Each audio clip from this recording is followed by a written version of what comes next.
ಇಲ್ಲಿ ಗಡಿ ಸಾರ್ಲಿಕ್ಕಿದ್ದಾರೆ, ಅಲ್ಲಿ ಹೋಗೋಣ ಅಂತ ಪ್ಲಾನ್ ಹಾಕೊಂಡಿದ್ದೆ. ಬಟ್ ಈಗ ಸದ್ಯಕ್ಕಾಗಲ್ಲ. ಚೆನ್ನಾಗಿರುತ್ತೆ ಅಂತ ಹೇಳಿ ಇದು ಒಂದು ತೊಗೊಂಡೆ. ಸೊ ಇದೇನಂದರೆ ಬ್ಲ್ಯಾಕ್ ಕಲರ್ದು ಇದು ಸ್ವಲ್ಪ ಅಟ್ರಾಕ್ಟಿವ್ ಅಂತ ಅನಿಸ್ತು. ಇನ್ನೊಂದಿತ್ತು ಬ್ರೌನ್ ಕಲರ್ ಇದು, ಅಲ್ಲಿ ಹೋಲಿ ಅಲ್ಲೊಬ್ರು ಬಂಡೆ ಒಣಗಾಗ್ತಾ ಇದ್ದಾರೆ, ಅವ್ರು ಮಾತಾಡ್ತಾ ಇದ್ದಾರೆ. ಇವತ್ತೇನು ಎಲ್ಲರೂ ಬಟ್ಟೆ ಬಟ್ಟೆ ವಾಶ್ ಮಾಡಿ ಒಣಗಾಗ್ತಾ ಇದ್ದಾರೆ. ಆದರೆ ನನಗೆ ಒಬ್ಬೊಬ್ಬರೇ ಇದೆ ಮಾಡ್ಕೊತೀನಿ ಇಷ್ಟ ಇಲ್ಲ. ಮಕ್ಕಳು ತಿಂತೀನಿ ಅಂದರೆ ಮಾಡ್ಕೊಡ್ತೀವಿ, ಇಲ್ಲ ಅಂದರೆ ಗಂಡ ತಿಂತೀನಿ ಅಂದರೆ ಮಾಡ್ಕೊಡ್ತೀವಿ. Friends, good morning. Very sweet Saturday to all. ಎಲ್ಲರದ್ದು ಕಾಫಿ ಬ್ರೇಕ್ಫಾಸ್ಟ್ ಎಲ್ಲರೂ ಆಯಿತು ಅಂತ ಅಂದ್ಕೊಂಡಿದ್ದೀನಿ. ಸೊ ಇವತ್ತು ವೀಕೆಂಡ್ ಅಲ್ಲ, ಸೊ ಎಲ್ಲರಿಗೂ ಒಂದೊಂದು ಪ್ಲ್ಯಾನ್ ಇರುತ್ತೆ. ನಾನು ಆ್ಯಕ್ಚುಲಿ ನನ್ನ ಫ್ರೆಂಡ್ಸ್ ಜೊತೆ ಇಲ್ಲಿ ಗಡಿ ಸಾರ್ಲಿಕ್ಕಿದ್ದಾರೆ, ಅಲ್ಲಿ ಹೋಗೋಣ ಅಂತ ಪ್ಲ್ಯಾನ್ ಹಾಕೊಂಡಿದ್ದೆ. ಬಟ್ ಈಗ ಸದ್ಯಕ್ಕಾಗಲ್ಲ, ಬೇರೆಯೇ ಪ್ಲ್ಯಾನ್ ಇದೆ. ಅಂದರೆ ಇವತ್ತು ಸ್ವಲ್ಪ ಆರಾಮಾಗಿರಬೇಕು ಅಂತ, ಬಾಡಿ ಎಲ್ಲ ಟೈರ್ಡ್ ಆಗಿದೆಯಲ್ಲ. ಸೊ ಹಾಗಾಗಿ ಒಂದು ಸಿಂಪಲ್ ಸ್ಯಾಟರ್ಡೇ ವ್ಲಾಗ್ ಮಾಡೋಣ ಅಂತ ಹೇಳಿ ವ್ಲಾಗ್ ಸ್ಟಾರ್ಟ್ ಮಾಡಿದ್ದೀನಿ. ಮಾರ್ನಿಂಗ್ ನೆನ್ನೆ ವಿಶಾಲ್ ಮಾರ್ಕೆಟ್ಗೆ ಹೋಗಿದ್ದಲ್ಲ, ಸೊ ಹಾಗೆ ಕೆಲವೊಂದು ಐಟಮ್ಸ್ ತೋರಿಸೋಣ ಅಂತ ಹೇಳ್ಬಿಟ್ಟು ವ್ಲಾಗ್ ಸ್ಟಾರ್ಟ್ ಮಾಡಿದ್ದೀನಿ. ಸೊ ಐಟಮ್ಸ್ ತೊಗೊಳ್ತೀನಿ ಒಂದು ನಿಮಿಷ. ಮಾರ್ನಿಂಗ್ ಸ್ವಲ್ಪ ಬಾಯ್ ರೂಟಿಂದ ಚೆನ್ನಾಗಿದೆ. ಡಯಟ್ ಕಾನ್ಷಿಯಸ್ಸಲ್ಲಿರೋರು ಮತ್ತು ಬಾಡಿ ಮೇಂಟೈನ್ ಮಾಡಬೇಕು ಅಂತ ಅದು ಪ್ಲ್ಯಾನ್ಸ್ ಇರ್ತಲ್ಲ. ಸೊ ಅವರು ಡೈಲಿ ಫ್ರೂಟ್ಸ್ ಅಂದರೆ ಮಾರ್ನಿಂಗ್ ಎದ್ದ ತಕ್ಷಣ ಗ್ಲಾಸ್ ಆಫ್ ವಾಟರ್ ತೊಗೊಂಡು ನೆಕ್ಸ್ಟ್ ನೀವು ಫ್ರೂಟ್ಸ್, ಎನಿ ಫ್ರೂಟ್ಸ್ ಅಂದರೆ ಸೀಸನಲ್ ಫ್ರೂಟ್ಸ್ ಆಗಿರಬೇಕು. ಸೀಸನಲ್ ಫ್ರೂಟ್ಸ್ ಪಪಾಯ ಆಗಿರ್ಬೋದು, ವಾಟರ್ ಮೆಲಾನು, ಆ್ಯಪಲ್, ಆ ಥರ ಯಾವುದೇ ಒಂದು ಫ್ರೂಟನ್ನು ನೀವು ಬ್ರೇಕ್ಫಾಸ್ಟ್ ಮಾಡೋದಕ್ಕೂ ಮುಂಚೆ ಒಂದು ಫ್ರೂಟ್ ತಿನ್ನಿ. So it's very healthy to body, ಓಕೆನಾ.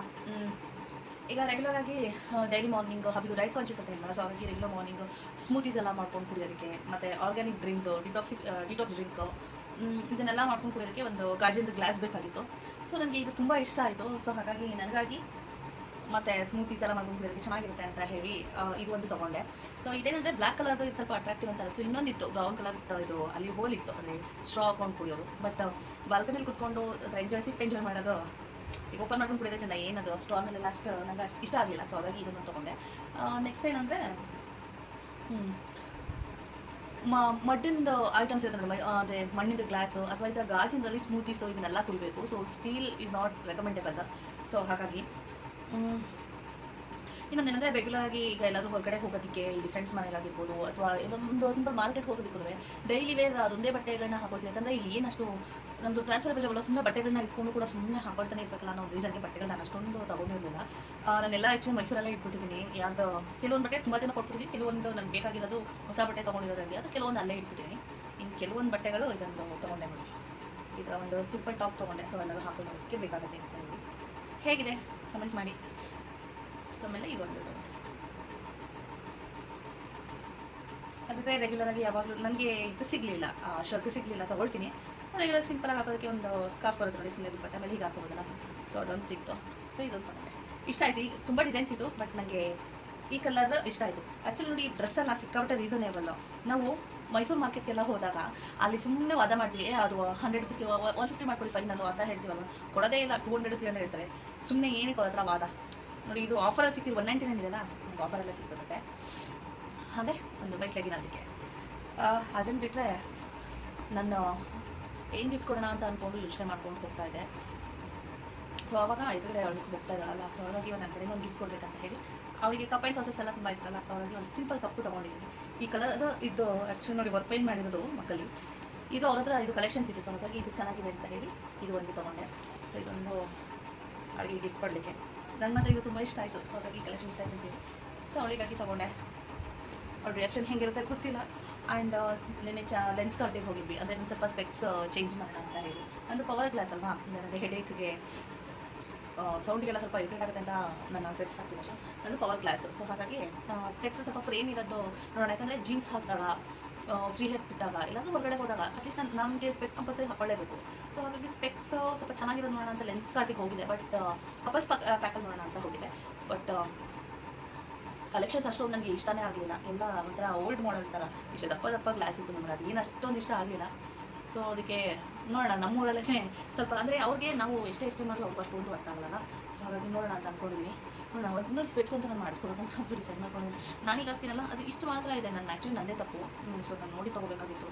ಕೆಳಗಡೆ ಹಿಂಗೆ ನೋಡಿದ್ರೆ ಮಾಮೂಲಿ ನಮ್ಮದು ಈ ಐಪವಲ್ಲೇ ಇದು ಕಾಣುತ್ತೆ. ಸೊ ಸ್ಪೆಕ್ಟಕಲಲ್ಲಿ ನಂಗೆ ಬೇಕಾಗಿರೋ ಪವರ್ ಕಾಣಿಸಲ್ಲ ಮುಂದೆ. ಸೊ ಹಾಗೆ ತೊಗೊಂಡಿಲ್ಲ. ಇನ್ನೊಂದೇನೆಂದರೆ, ನೆನೆ ಬರ್ತಾ ಇದ್ದೀನಿ, ಒಬ್ಬ ಮನುಷ್ಯನಿಗೆ ಏನು ಹಾತ್ರ ಅಂತ ಗೊತ್ತಿಲ್ಲ. ಅಲ್ಲಿ ಮೊದಲೇ ಮಣ್ಣು ಹಾಕಿದ್ದಾರೆ. ಅಲ್ಲಿ ಗೇಟ್ ಏನೋ ವರ್ಕ್ ಮಾಡ್ತಾ ಇದ್ರು, ಲಾಕ್ ಹಾಕ್ತಾರಲ್ಲ, ಬ್ಯಾರಿಗೇಟ್ ಹಾಕಿದ್ರಲ್ಲ, ಹಾಕಿದ್ರು. ಸೊ ತೆಗೆದುಬಿಟ್ಟಿದ್ದಾರೆ ಬ್ಯಾರಿಗೇಟು. ಅಲ್ಲಿ ಮಣ್ಣಿದೆ ಅಲ್ಲ. ಮನುಷ್ಯನಿಗೆ ಇಷ್ಟೊಂದು ಹಾತ್ರ ಇರಬಾರ್ದು. ನಾವು ಹಿಂಗೆ ಸೈಡಾಗಿ ಹೋಗ್ತಾ ಇದ್ದೀವಿ, ಅವ್ನು ಹಿಂಗೆ ಜುಟ್ ಅಂತ ಹಿಂಗೆ ಹೋದ, ಅವ್ರು ಧಡಾರ್ ಅಂತ ಬಿದ್ದ. ನನಗೆ ಎಷ್ಟು ಗಾಬರಿ ಆಗೋದು, ನನಗೆ ಕ್ಷಣ ಪಾಪ ಅನ್ನಿಸ್ಬಿಟ್ಟು ನನಗೆ ಇಳಿದ್ಬಿಟ್ಟು ಹೋಗ್ಬಿಟ್ಟು ಸಪೋರ್ಟ್ ಮಾಡೋಕೆ ನೋಡಿದೆ. ಅಷ್ಟೊಳಗಡೆ ಎಲ್ಲರೂ ಓಡ್ ಹೋಗಿ ನೋಡಿದ್ರು. ಏನಾದ್ರು ಒಂದು ಚೂರಾಗಿದೆ, ನಮ್ಗೆ ಏಟ್ ಆಗಬೇಕಾಗಿತ್ತು. ನಮ್ಮ ದೇವ್ರಿಗೆ ಸಿಕ್ಕಾಂತ ಥ್ಯಾಂಕ್ಸ್ ಹೇಳ್ತೀನಪ್ಪ. ಆದರೆ ಅಷ್ಟೊಂದು ಆ ಥರ ಇರ್ಬೋದು, ಒಂದು ಹೆಲ್ಮೆಟ್ ಹಾಕಲ್ಲ, ಒಂದು ಸೇಫ್ಟಿ ಕನ್ಸರ್ನ್ ಅನ್ನೋದೇ ಇಲ್ಲ ಮನುಷ್ಯರಿಗೆ. ನೀವಾದರೂ ಅಷ್ಟೇಪ್ಪ, ಗಾಡಿ ಓಡಿಸ್ಬೇಕಾದ್ರೆ ದಯವಿಟ್ಟು ಹೆಲ್ಮೆಟ್ ಹಾಕೊಂಡು ಓಡಿಸಿ, ಓಕೆನಾ? ನಮ್ಮ ಜೀವ ಇದ್ರೇ ನಮಗೆ ಅಲ್ಲ. ಸೊ ಹಾಗಾಗಿ ಸರಿ, ನಾನೊಂದು ಸ್ವಲ್ಪ ಹೊತ್ತು ಹೋಗಿ ಮಾತಾಡ್ಸ್ಕೊಂಡು ಬರ್ತೀನಿ. ಪಾಪ ಮಗುಗೆ ಇಲ್ಲಿ ಒಂಚೂರು ಲೇಟಾಗಿ ಹೋಗ್ಬಿಟ್ಟಿದೆ. ಅವ್ರ ಜೊತೆ ಕಂಟಿನ್ಯೂ ಮಾಡ್ತೀನಿ. ನಾನು ಮತ್ತೆ ಆಮೇಲೆ ಮತ್ತೆ ಮಾತಾಡ್ತೀನಿ ಜೊತೆ. ಇವಳು ಬಟ್ಟೆ ಒಣಗಾಕಬೇಕು ಅಂತ ಹೇಳಲ್ಲ, ಇವ್ರ ಜೊತೆ ಮಾತಾಡೋಣ ಅಂತ ಬಂದೆ. ಅದು ಗಿಫ್ಟ್ ತೊಗೊಂಡಿದ್ನಲ್ಲ, ಅದು ಕಪ್ ಕೊಟ್ಟೆ. ನೋಡ್ಬಿಟ್ಟು ರಿಯಾಕ್ಷನೇ ಇಲ್ಲ ಹುಡುಗಿಗೆ, ಹೀಗೆ ನೋಡ್ತಾ ಇದ್ದಾಳೆ. ಅಂತ ಆಮೇಲೆ ಚೆನ್ನಾಗಿದೆಯಾ ಅಂತ 40 ಸಲ ಕೇಳಿದ್ರೆ ಹ್ಞೂ ಇದು ಮಗ್ಗು ಅಂತ ಫುಲ್ಲು ಖುಷಿ ಪಟ್ಲು. ಹೋಗಿ ಬಟ್ಟೆ ಮಾಡಿಸ್ತಾ ಇದ್ದಾಳೆ. ಅದಕ್ಕೆ ಬಟ್ಟೆ ಮಾಡಿಸ್ತಾ ಇದ್ದಾಳೆ. ಸರಿ, ಬಟ್ಟೆ ಒಣಗಾಕ್ತಾ ಇದ್ದಾಳೆ. ನಾನು ತೋರಿಸ್ಬಿಡಿ, ನಾನು ಸ್ನಾನ ಮಾಡಿಲ್ಲ ಅಂತ ಲಬ್ಬ ಬಾಯ್ ಬಿಡ್ಕೊತಿದ್ಲು. ಆದರೂ ತೋರಿಸ್ಬಿಟ್ಟೆ. Slow party. ಸೊ ಇವತ್ತು ಹಾಗೆ ಕುಚ್ ನೈ ಎಸೆ ವಿಡಿಯೋ ಬನಾ ರೀ. ಅಲ್ಲೊಬ್ರು ಕಾಣಿಸ್ತಾ ಇದ್ದಾರಾ, ಅಲ್ಲೊಬ್ರು ಬಟ್ಟೆ ಒಣಗಾಕ್ತಾ ಇದ್ದಾರೆ, ಅವ್ರು ಮಾತಾಡ್ತಾ ಇದ್ದಾರೆ. ಇವತ್ತೇನು ಎಲ್ಲರೂ ಬಟ್ಟೆ ಬಟ್ಟೆ ವಾಶ್ ಮಾಡಿ ಒಣಗಾಕ್ತಾ ಇದ್ದಾರೆ. ಆದರೆ ನನಗೆ ಕುಚ್ ನೈ ಸಮಜ್ಲೇನಾ, ಬೇರೆ ಲ್ಯಾಂಗ್ವೇಜ್ में बात कर रही हूँ. ನೋಡಿ ನಾನೇ ಖಾಲಿ ಕೂತ್ಬಿಟ್ಟಿದ್ದೀನಿ, ನಾನೇ ಸರಿಯಾಗಿ.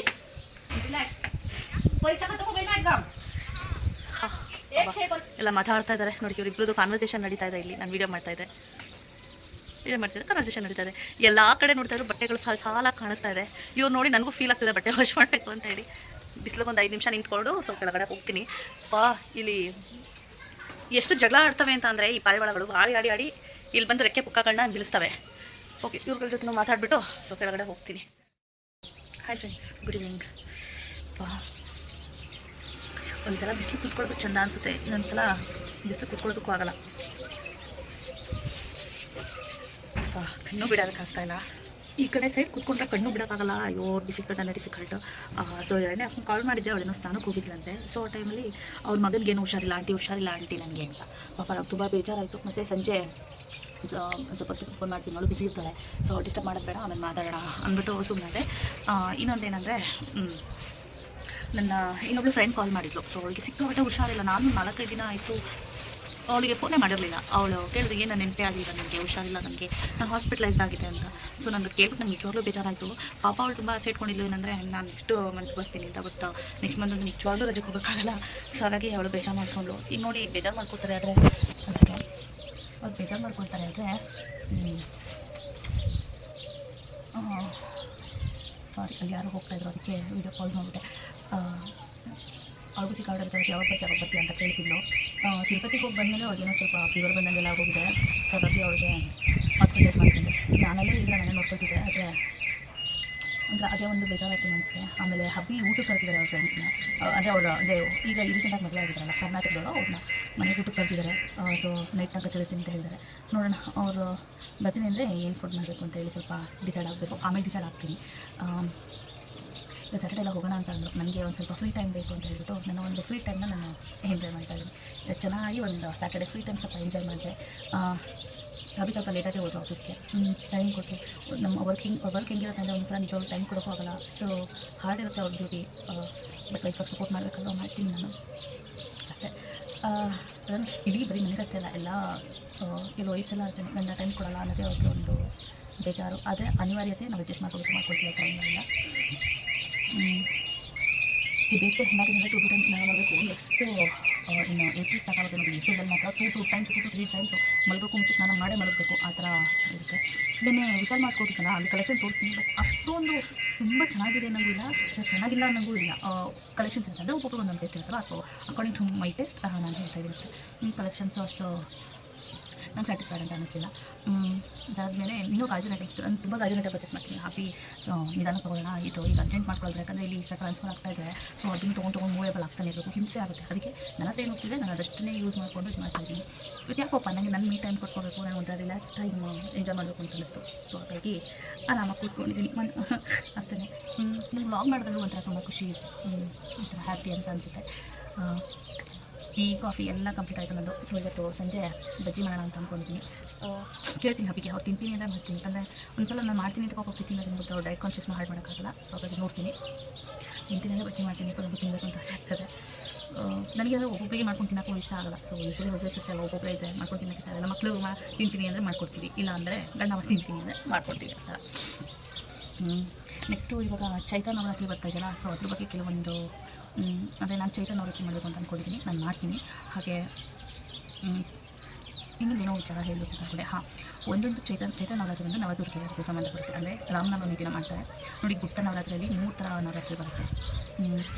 4 ಥರ ನವರಾತ್ರಿ ಬರುತ್ತೆ. ಅದು ಹೇಗೆ ಅಂದರೆ ಒಂದು ಬರೋದು ಈ ಜನವರಿ ಟೈಮಲ್ಲಿ ಬರುತ್ತೆ. ಅದು ಯಾವುದು ಅಂತಂದರೆ ಗುಪ್ತ ನವರಾತ್ರಿ. ಅದು ಒಂದು ದಶ್ ಮಹಾವಿದ್ಯೆ.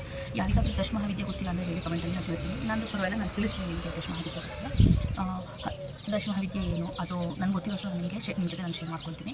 ಆಮೇಲೆ ಅದು ಒಂದು ಗುಪ್ತ ನವರಾತ್ರಿ. ಅಂದರೆ ಈ ತಾಂತ್ರಿಕ ವಿದ್ಯೆ ಯಾರು ಮಾಡ್ತಾರೆ ನೋಡಿ ಅವರು ಆ ಗುಪ್ತ ನವರಾತ್ರಿ ಮಾತ್ರ. ಇಲ್ಲ ನಂತರ ಫ್ಯಾಮಿಲಿ ಮೆಂಬರ್ಸ್ ಮಾಡಬೇಕು ಅಂದರೆ ಪರಿಶುದ್ಧವಾಗಿ ದೇವಿಗೆ ಆರಾಧನೆ ಮಾಡ್ಬೋದು ಅಷ್ಟೇ. ಬಟ್ ಅದನ್ನು ಬಿಟ್ಟು ಬೇರೆ ಥರ ಯಾವುದು ಪೂಜೆ ಮಾಡೋಕ್ಕೆ ನಮ್ಗೆ ಆಗೋದು ಈಗ ನಾವು ಮಾಡೋದಿಲ್ಲ ಅಲ್ವಾ. ಸೊ ಇದು ಗೃಹಸ್ಥರಿಗೆ ಸಂಬಂಧಪಟ್ಟಿದ್ದಲ್ಲ. ಆದರೆ ದೇವಿನ ಆರಾಧನೆ ಮಾಡೋರು ಶುದ್ಧವಾಗಿ ಇರಬಹುದು. ಇನ್ನೊಂದು ಬಂದು ಚೈತ್ರ ನವರಾತ್ರಿ. ಈ ಚೈತ್ರ ನವರಾತ್ರಿ ಇರೋದ್ರಿಂದ ಈ ರಾಮನವಮಿ ದಿನ ಬರುತ್ತಲ್ಲ, ರಾಮನವಮಿ ಹಿಂದಿನ ದಿವಸದಿಂದ ತಗೊಳ್ಳಿ 9 ದಿನ ನವರಾತ್ರಿ. ಈ ನವರಾತ್ರಿ ಉಪವಾಸ ಇರೋದ್ರಿಂದ, ದೇವಿನ ಆರಾಧನೆ ಮಾಡೋದ್ರಿಂದ ಇಷ್ಟೆಲ್ಲ ನಮಗೆ ಜೀವನದಲ್ಲಿ ಇಷ್ಟು ಬೆನಿಫಿಟ್ಸ್ ಇದೆ, ತುಂಬ ಬೆನಿಫಿಟ್ಸ್ ಇದೆ. ಸೊ ಯಾರಿಗಾದರೂ ಡೀಪಾಗಿ ತಿಳ್ಕೊಬೇಕು ಇಂಟ್ರೆಸ್ಟ್ ಇದೆ ಹೇಳಿ ಅಂತ ತಿಳಿಸ್ಕೊಡ್ತೀನಿ. ನಂಗೆ ಗೊತ್ತಿರೋಷ್ಟು ನಾನು ಹೇಳ್ತೀನಿ. ಹಾಗೆ ಪ್ರತಿಯೊಂದು ದೇವಿಗೂ ಒಂದೊಂದು ಆಯಾ ದಿನ ಆಯಾ ದೇವಿ ಬಗ್ಗೆ ಒಂದೊಂದು ಈಗ ಬ್ಲಾಗ್ ಕಂಟಿನ್ಯೂ ಮಾಡ್ತೀನಿ. ನಾನು ಅದರಲ್ಲಿ ನಿಮಗೆ ಸ್ಟೋರೀಸ್ ಹೇಳ್ತೀನಿ ಆಯಿತಾ. ಹಾಗೆ ಇನ್ನೊಂದೇನಂತಂದರೆ ಇನ್ನೊಂದು ಗುಪ್ತ ನವರಾತ್ರಿ ಬಂದು ವಾರಾಹಿ ದೇವಿಗೆ ಸಂಬಂಧಪಟ್ಟಿದ್ದು ಗುಪ್ತ ನವರಾತ್ರಿ ಇದೆ. ನಾನು ಕೂಡ ಗೃಹಸ್ಥ ಮಾಡ್ಬೋದು, ನಾನು ಮಾಡ್ತೀನಿ ಅದನ್ನು. ನೆಕ್ಸ್ಟ್ ಬಂದು ಶಾರದ ನವರಾತ್ರಿ. ಅದು ದಸರಾ ಟೈಮಲ್ಲಿ ಬರುತ್ತೆ ನವರಾತ್ರಿ. ಅಖಂಡ ದೀಪ ಹಚ್ಚಬೇಕು, ಹೇಗೆ ಹಚ್ಚಬೇಕು, ಅದಕ್ಕೆ ನಿಯಮಗಳಿದೆ ಅದನ್ನೆಲ್ಲ ಫಾಲೋ ಮಾಡ್ತಾ ಅದನ್ನು ಮಾಡಬೇಕು. ಸೊ ಬ್ಲಾಗ್ ಮಾಡ್ತಾ ಅದನ್ನು ಕೂಡ ಹಾಗೆ ತಿಳಿಸ್ಕೊಡ್ತೀನಿ ನಿಮಗೆ, ಸರಿನಾ. ಸೊ ಈಗ ಜಸ್ಟ್ ಇನ್ನೊಂದು ಗ್ಲಾಸ್ ಕಾಫಿ ಕೊಡಬೇಕು ಅನ್ಸುತ್ತೆ. ಹಾಗೆ ಅವ್ರ ಹತ್ರ ಮಾತಾಡೋಕೆ ಯಾಕಂದರೆ ಸ್ವಲ್ಪ ದಿನನೇ ಇರ್ತಾರಲ್ಲ. ಸೊ ಹಾಗಾಗಿ ಸ್ವಲ್ಪ ಸಮಯ ಕಳಿಯೋಣ ಅವ್ರ ಜೊತೆ ಅಂತ ಹೇಳಿ ಏನೋ ಪಾಠ ಹೇಳ್ಕೊಡ್ತಾಳೆ ಮಗುಗೆ, ಅವ್ರ ಮಗನಿಗೆ. ಸೊ ಹೋಗಿ ಅವಳ ಜೊತೆ ಸ್ವಲ್ಪ ಮಾತಾಡಿಕೊಂಡು ನಾನು ಸ್ವಲ್ಪ ಮಾತಾಡ್ಕೊಂಡು ಬರ್ತೀನಿ. ನಾನಿವಾಗ ಇಲ್ಲೇ ವೀಡಿಯೋನ ಕಂಪ್ಲೀಟ್ ಮಾಡ್ತೀನಿ. ಸೊ ಮತ್ತೊಂದು ಇಂಟ್ರೆಸ್ಟಿಂಗ್ ಜೊತೆ ನಾನು ಮತ್ತೆ ನಿಮಗೆ ಸಿಗ್ತೀನಿ. ಸೊ ಅಲ್ಲಿವರೆಗೂ ಎಲ್ಲರೂ ಹುಷಾರು. Love you all. Take care. Bye bye.